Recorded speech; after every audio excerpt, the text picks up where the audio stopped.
สบายดี FC ไข่ไก่ขันหวานเราจะมาสนทนาเรื่องไก่มื้อนี้เราจะมาร่วมเรื่องการพักไก่เนาะในการพักไก่นี่ก็มีหลากหลายแบบเนาะแต่ละสุ่มแต่ละฟาร์มก็พักแตกต่างกันเนาะการพักไก่ก็คือหลังจากการเลี้ยงการเข้าคอร์สออกกำลังกายบำรุงได้กำหนดเวลาด้วยว่ามีความแข็งแรงสิออกตีเนาะสือเขาสังเวียนเนี่ยผ่านสนามจริงแล้วเนาะก็หลังจากผ่านคอร์สมาแล้วต้องได้มีการพักเนาะเพื่อเฮ็ดให้ร่างกายฟื้นโตจากการปั๊มซ้อมเนาะในสภาพสมบูรณ์ที่สุดเนาะบางคนบางสุ่มกับพัก4วันบางสุ่มกับพัก3วันบางสุ่มกับ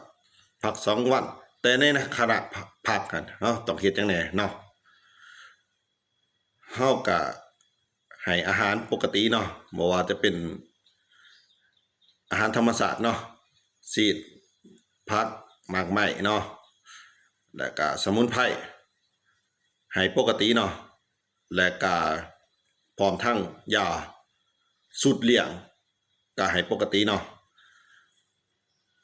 แล้วก็ควบคู่กับการน้ำตากแดดอ่อนๆเนาะหลังจากนั้นก็ขังซุ่มไว้ต้องไว้บ่อนเก่าเนาะบ่อนที่ว่าไก่เคยนอนเนาะไก่เคยพักเนาะบ่ให้ย้ายบ่อนอนเนาะไก่สิออกตีแต่พอมันสิเป็นไก่ตกคลอดเนาะเพราะว่าไก่ตกคลอดนี่ก็คือไก่นอนบ่หลับเนาะมันเฮ็ดให้ไก่อิดเมื่อยทรุดโทรมเนาะมันเฮ็ดแล้วก็สภาพมันสิบ่สมบูรณ์เนาะต้องนอนบ่อนเก่าพรมเก่าเนาะซุ่มเก่าเนาะแต่ในขณะพักเนาะหลังจากการน้ำตากแดดแล้วก็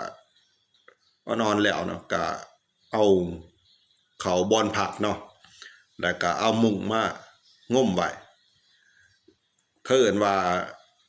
ให้ไก่นอนที่จริงไก่มันก็บ่นอนเนาะแต่เฮาบ่อยากให้สภาพแวดล้อมอ้อมข้างรบกวนเนาะเฮ็ดให้ไก่ตื่นเฮ็ดให้ไก่ตกใจเฮ็ดให้ไก่กังวลเนาะเมื่อเฮางุมไว้มันจะบ่มีสิ่งรบกวนเนาะเฮ็ดให้ไก่สงบนิ่งให้พักเต็มที่ที่สุดเนาะกลางคืนก็นอนปกติบ่ว่าจะ4วัน3วัน2วัน1วันก็แล้วแต่สุ่มแต่ละฟาร์มเลือกเนาะอันนี้คือการพักไก่เนาะเอาใครมีหยังก็คอมเมนต์ก็ซอยคอมเมนต์เนาะฝากกดไลค์กดแชร์ไข่ไก่ขนมหวานเลี้ยงไก่ให้ม่วนๆทุกคน